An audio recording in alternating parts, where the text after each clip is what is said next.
रंगांचा सण असलेल्या होळीच्या उत्साहात नागपूरच्या कोराडी परिसरातून एक अत्यंत धक्कादायक आणि संतापजनक घटना समोर आलीय. खेळताना अंगावर पिचकारीने रंग उडवल्याच्या क्षुल्लक कारणावरून सख्ख्या आजीने आपल्या 4 वर्षांच्या निष्पाप नातवावर उकळते पाणी ओतल्याची घटना घडलीय. या घटनेत चिमुरडा गंभीररित्या भाजला असून त्याच्यावर रुग्णालयात उपचार सुरू आहेत. या प्रकरणाचा एक सीसीटीव्ही व्हिडिओही समोर आला आहे. मिळालेल्या माहितीनुसार नागपूरच्या कोराडी परिसरात राहणारा ओम हरीश वांगे 4 हा धुळवडीच्या दिवशी घराबाहेर रंग खेळण्याचा आनंद घेत होता. त्यावेळी तो आपल्या पिचकारीत पाणी, रंग भरून अंगावर उडवण्याचा आनंद घेत होता. याचवेळी त्याची नानी, आजी सिंधू ठाकरे या होळीच्या लाकडांवर गरम केलेले पाणी बादलीत भरून घेऊन जात होत्या. यावेळी खेळण्याच्या ओघात ओमने पिचकारीतील रंग आजीच्या अंगावर उडवला.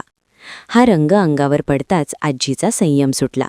संतापलेल्या सिंधू ठाकरेंनी हातातील उकळत्या पाण्याची बादली थेट ओमच्या अंगावर टाकली.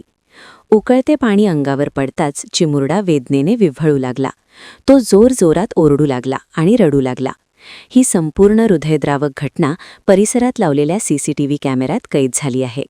सीसीटीव्ही फुटेजमध्ये आजीचे हे क्रूर कृत्य स्पष्टपणे पाहायला मिळत आहे. सध्या हा व्हिडिओ आता सोशल मीडियावर मोठ्या प्रमाणावर व्हायरल होत आहे. हा व्हिडिओ पाहून परिसरातून तीव्र संताप व्यक्त केला जात आहे.